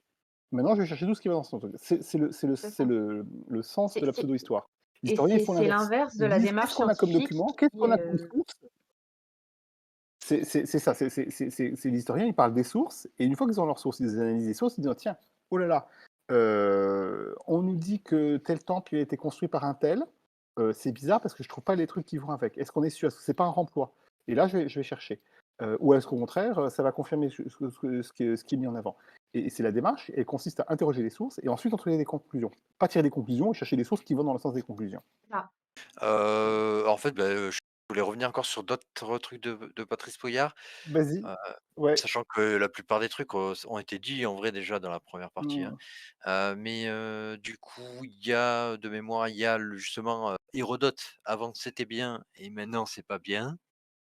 Et donc je suis rentré dans ces textes en disant voilà ce que raconte Hérodote. Et là, on m'est tombé dessus en disant non mais attends, Hérodote c'est fini depuis longtemps. L'égyptologie ne tient absolument pas compte d'Hérodote parce qu'il n'est pas considéré comme sérieux. On l'a quand même surnommé le père de l'histoire pendant très longtemps. Ouais. Maintenant, il est plus sérieux, ok. Alors oui, alors ça c'est évidemment complètement, ça montre qu'il n'a pas du tout suivi la démarche de la recherche historique, qui effectivement ont un regard sur les sources qui a évolué. Parce que simplement, au départ, Hérodote, c'était la seule source, donc évidemment, c'était bien puisqu'il n'y avait que ça. Voilà et je vais vous faire un parallèle avec, une autre source qui est Grégoire de Tours, par exemple, hein. Il y a que lui, donc évidemment, on pense que c'est pas mal, sauf qu'on s'est rendu compte qu'on a d'autres petites sources qui permettent d'aider et donc on le relativise. Et puis surtout, il oublie que, si c'était bien une époque, c'est qu'aussi on avait un regard très européocentré et que donc les sources grecques étaient considérées comme plus valables que les autres. Et puis également que, il y a eu ce prisme du linguistic turn qui a joué un rôle très important, qui fait qu'on a réévalué les conclusions d'Hérodote, sur le fait que c'est un grec qui parle de l'Égypte, donc qu'il faut bien y voir un prisme grec et donc il faut se méfier de ses affirmations sur l'Égypte, je dis l'Égypte, mais sur le reste, parce qu'elles sont marquées par un point de vue particulier. Et donc évidemment, dire avant c'était bien, maintenant c'est pas bien, c'est complètement faux. Avant on n'avait que ça, donc on s'en servait. Maintenant on ne constate pas que c'est pas bien, on constate qu'il faut le critiquer de manière différente, qui n'a rien à voir. Bah, du coup, je pense à peu près tout en vrai parce que finalement pour conclure, je vais faire un petit récap là de ce que dit Patrice Pouillard et ce que nous avons dit et ici. En gros, c'est Hérodote, il dit des conneries, sauf qu'on a expliqué que, ben oui, mais c'est intéressant quand même et puis il a pas dit que des Voilà. conneries, on peut l'étudier Et en puis il n'y a pas que fonction lui. de on peut Voilà, vérifier, en croisant les sources si c'est les conneries ou pas et cetera et cetera. Hérodote, donc c'était considéré comme bien avant et pas bien maintenant, bah, tu viens de répondre. Oui, mais ça évolue évidemment, donc à l'heure actuelle, on le considère ni en bien ni en mal, on considère que c'est intéressant pour plein de raisons, pour simplifier. voilà, Heu c'est en gros tout ce qu'il dit, hein, c'est juste qu'il comprend pas pourquoi Hérodote étant la source pour les 20 ans et que les 20 ans d'après Patrice Pouillard, c'est, la date Trop court. officielle, de la construction de la pyramide, enfin du temps de construction de la pyramide. Alors du coup, il comprend pas que tout à coup on dise Hérodote c'est de la merde, bon. Mais, d'ailleurs je suis pas trop revenu là-dessus, j'aimerais quand même préciser un petit peu. Mais, le coup des 20 ans justement c'est même plus à jour. Puisque, avec pas le du tout, justement c'est plus à jour. le papyrus de Wadi el-Jarf, De de Merer, Merer, heu, absolument. on est Ouais, plutôt aux alentours des 30 ans pour arrondir quoi et Ouais, pour hem c'est ça, arrondir, oui. ouais, c'est ça. et et Oui, et oui. et que de Ce qui toute fait quand même façon, 10 ans de décalage, enfin tu ça oui, ce voilà, qui ça fait rajoute une il y a déjà du temps de travail en plus, oui. Mais ouais, voilà, Oui, enfin et de toute façon, il y avait même déjà plusieurs hypothèses. Je crois qu'il y a une hypothèse de 45 ans, de 50 ans, oui, oui, qui il y sont avait eu encore plusieurs là. hypothèses, oui, Je oui. sais pas, si elles sont enfin, c'est peut-être pas les hypothèses principales, mais en tout cas, c'est des hypothèses qui sont là, qui sont basées quand même sur peut-être des listes de règnes et cetera et qui sont quand c'est même ça. basées sur quelque chose et au Mmh. lieu d'arriver et dire: «Ah bah, oui», on sait même pas il explique jamais sur quoi on se base sur les 20 ans à part Hérodote Mmh.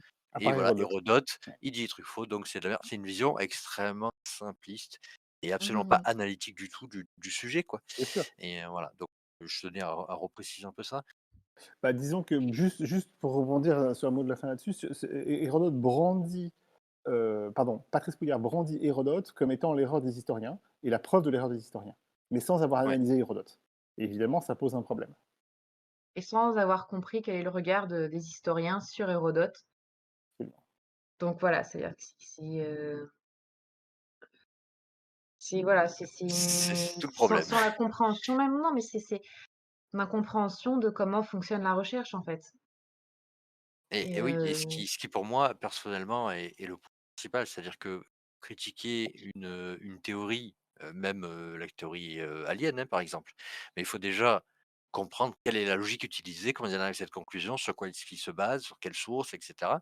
Et ça me paraît juste normal, en fait.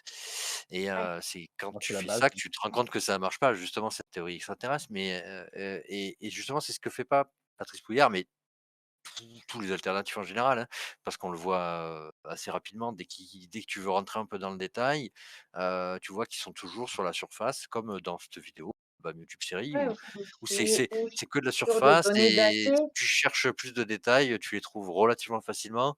En tout cas, tu en Bien sûr. trouves plus Ouais, facilement, tu en trouves bah, plus que lui, Bien assez sûr. facilement et heu et heu et tu te rends compte que tout à coup la critique qu'il donne n'est plus la c'est bonne. ça. Ouais, la critique qu'il donne ne peut pas fonctionner parce que justement, il n'a pas du tout fait une démarche de recherche globale, mais uniquement sur un cherry picking, sur une hypercritique pour juste son objectif est démontrer que c'est faux. C'est ça, Et c'est pas de ça. chercher tout ce qui va dans les deux sens et de critiquer l'ensemble. Encore une fois, c'est qu'il part d'une hypothèse, qu'il considère comme vraie, de facto et il Dès le cherche à départ, ouais. prouver qu'elle est vraie. Donc le moindre élément qui pourrait lui permettre de prouver, c'est suffisant pour lui comme C'est ça, preuve Ouais, il c'est l'utilise, ça. et il l'utilise. C'est ce et qui donc il ne pourrait va pas être plus loin. une démarche instinctive, c'est-à-dire que quand j'ai l'instinct de quelque chose, je vais aller chercher ce qui démontre que j'ai raison, ce qui est finalement assez Voilà, c'est ça. instinctif en fait. Et Mmh mh. pour éviter de faire des erreurs, bah, en fait, la science essaye de faire un peu l'inverse, c'est-à-dire j'ai le sentiment qu'il y a quelque chose, que c'est ça, et ben, en fait, je vais essayer de trouver tout ce qui me démontre que ce n'est pas ça. Et si malgré tout, Mmh mh. bah, finalement mon hypothèse résiste, c'est qu'elle est valide. Donc, on va dire Mmh mh. une démarche pour reprendre si Patrice Pouillard souhaite refaire un BAM 2 ou un autre documentaire, ou si une certaine personne a peut-être besoin d'intervenants scientifiques pour certaines révélations, des trucs pointus d'eux, je ne citerai personne. Euh, la base de la démarche, ce serait peut-être déjà d'essayer de faire ça, c'est-à-dire j'ai une hypothèse et je vais essayer de voir tout ce qui va briser mon Je hypothèse. confiance. Mmh. Voilà, parce que c'est ce qu'on essaie de faire. Pour être sûr que ça fonctionne, il faut être sûr qu'elle fonctionne avant de pouvoir aller plus loin. C'est un petit peu l'idée de, au lieu de calculer quelle taille doit faire la cheminée pour que le Père Noël passe dedans, s'assurer que le Père Noël existe bien avant. Voilà, c'est un peu Voilà, donc voilà, Ouais. s'assurer de absolument. ça et ne pas hésiter à contacter, bah, des scientifiques, qui, accepteront peut-être ou pas de répondre, hein, ça dépend des rapports qu'on a eus, auparavant ensemble. Mais il faut pas hésiter, c'est-à-dire que moi, autant que possible, j'essaye de répondre aux gens qui me contactent et dont j'arrive à voir les messages, sans trop tarder parce que des fois, je me rends compte un an après qu'on m'a contacté. Mais heu, il faut pas hésiter à aller poser la question. Au pire, la personne, elle nous envoie vers quelqu'un d'autre ou elle nous répond pas.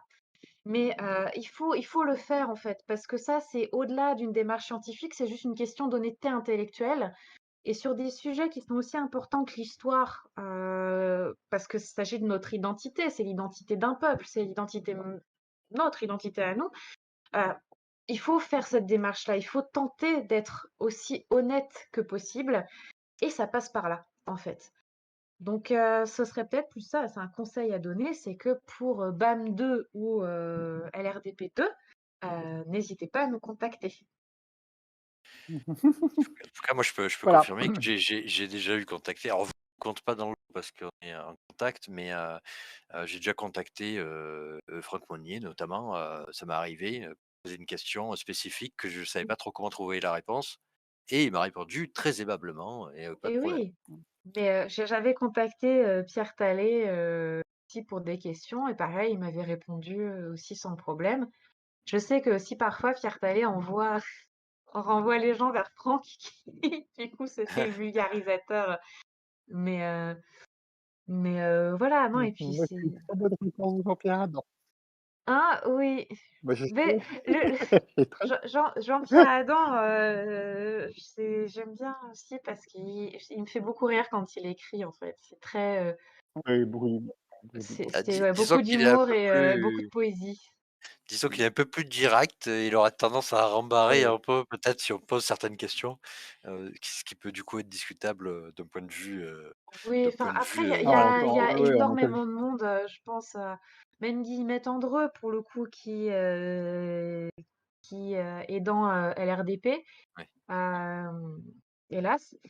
et qui est une personne qui est très accessible aussi, hein, pour, ce qui concerne la vulgarisation, que ce soit, je sais qu'elle a été, certains youtubeurs ont fait appel à elle, même en ce qui concerne le cinéma, je crois qu'elle a été consultante pour, Astérix Mission Cléopâtre. Donc ça reste des gens très accessibles, en fait, et il faut pas avoir peur d'aller contacter ces personnes. Il faut pas avoir peur d'aller, ça peut être très simple même pour les trouver, hein. C'est-à-dire que, on les voit passer dans un documentaire, on tape leur nom sur internet et puis on peut trouver facilement s'ils sont affiliés à l'université, l'adresse mail.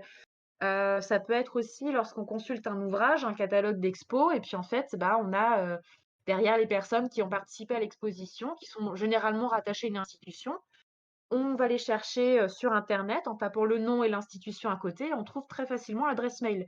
Donc il faut pas hésiter à faire cette démarche-là. Ça fera même, je pense, beaucoup de bien au monde scientifique que, finalement les gens viennent les solliciter en leur disant: «Voyez, on est très intéressés par ce que vous faites et on aimerait savoir qu'est-ce qu'il en est exactement. Qu'est-ce que vous pouvez me dire dessus?» Donc il faut le faire, il faut pas hésiter, il faut vraiment pas hésiter. Ça, ce serait un mot de la fin à dire, c'est que les gens n'hésitez pas. Au pire, on vous fout Absolument. un vent, ça sera pas le premier que tout le monde rencontre dans sa vie, c'est pas grave. Allez contacter quelqu'un d'autre dans ce cas-là et il faut le faire. C'est une démarche à faire, quand on veut réaliser un documentaire, quand on veut réaliser un exposé, quand on veut réaliser, une recherche quelle qu'elle soit, même si c'est une recherche personnelle parce qu'on est, je sais pas, on va dire, on est boulanger, mais en fait, on est passionné d'Égypte et du coup, on fait de la recherche personnelle et ben, il faut le faire aussi. On a le droit de le faire, on est tout à fait légitime de le faire aussi. C'est très important de le dire et hem et voilà. Je pense que c'est quelque chose à rappeler. C'est que même de la part du grand public, ce serait même très salvateur que, celui-ci n'hésite pas à aller rappeler au monde de la recherche qu'il existe. C'est un très beau mot de la fin. Et je Si tu as un meilleur, et pour Alexis, terminer, sur ce mot de la fin, meilleur, je sais pas, mais il faut savoir qu'il y a des amateurs qui, sur certains sujets, sont bien plus pointus que des professionnels, Mais oui, heu, mais c'est oui vrai. parce qu'ils ont pris et le temps de le et faire, ils ont même fait il me la bonne semble démarche que et c'est un plaisir pour des professionnels de parler avec eux parce que justement, ils apportent des choses et puis, pour ajouter sur ce mot de la fin, pour les professionnels, que Faustine et moi sommes de la recherche, heu être confronté à des questions qui ne sont pas les nôtres, c'est extrêmement enrichissant parce que nous, on a nos démarches qui sont euh, fondées sur notre biais, notre prisme, parce et comme disait, on a notre subjectivité, plutôt que notre prisme et notre biais, plutôt notre subjectivité, et que discuter avec des gens qui ont travaillé sur des sujets équivalents aux nôtres ou différents des nôtres, mais qui ont une autre vision, ça nous enrichit énormément. Et moi, j'adore parler avec des gens qui n'ont pas du tout la même démarche que moi, voir des questionnements auxquels je dirais non, ça fonctionne pas, parce que ça nous enrichit et ça nous permet nous aussi d'avancer. Donc c'est un échange mutuel qui est globalement extrêmement gratifiant ça c'est même et très salvateur. bon pour la recherche. Et bon C'est pour la ça. recherche. Ouais. Je pense, pour la question de la légitimité, je sais que très peu de personnes le savent, mais lorsqu'on participe à des fouilles en tant que bénévole, on peut demander à avoir un passeport qui est le passeport bénévole, qui permet d'avoir, des tampons en fonction des fouilles et au bout d'un certain temps, on peut obtenir une validation d'acquis, c'est-à-dire une reconnaissance officielle, des de nos compétences parce qu'on a participé à un certain nombre de chantiers de fouilles et donc parce qu'on a participé à la recherche. Donc il ne faut pas hésiter à se renseigner aussi sur ces choses-là parce que ça existe et dans le monde de l'archéologie où, finalement, l'appel aux bénévoles, en tout cas aux non professionnels existe et existe encore aujourd'hui, il ne faut pas hésiter à le faire valoriser. C'est-à-dire en faisant appel à ce genre de passeport et cetera et c'est comme disait Alexis, c'est une grande richesse. Heu, c'est ce qui fait même clairement avancer la recherche. Alors, ça peut être nos recherches Oh oui, bien personnelles, sûr. parce que je discute de mon sujet avec une personne qui n'a rien à voir et qui d'un coup va me poser une question et je ne saurais pas répondre, je ne saurais pas expliquer et du coup, je vais me dire: «Ah bah tiens, il faut peut-être que je revoie ça et que nanana nanana» et ça peut être de manière plus globale parce que ça garantit tout de même, dans le cadre du monde de la recherche, une interdisciplinarité, un questionnement global, une remise en question globale en fonction de ce que chacun veut apporter. Ça va faire avancer les choses et ça va la faire avancer avec autant que possible une certaine honnêteté et une certaine objectivité. Donc c'est même très important. Donc oui, contactez-nous et je veux que le grand public fasse, voilà, s'il sent que le monde scientifique s'est trop éloigné, alors venez vous rappeler au monde scientifique, faites le premier pas et je vous jure qu'il y a toutes, alors peut-être pas beaucoup de gens seront ravis de vous accueillir franchement et en tout cas toute la nouvelle génération qui est actuellement, que ce soit même Alexis, que ce soit moi ou d'autres, on en a même besoin. Donc faites-le et c'est comme ça que vous ferez progresser la recherche. Tout à fait. Fin. Ouais, je vois. Ok, très bien.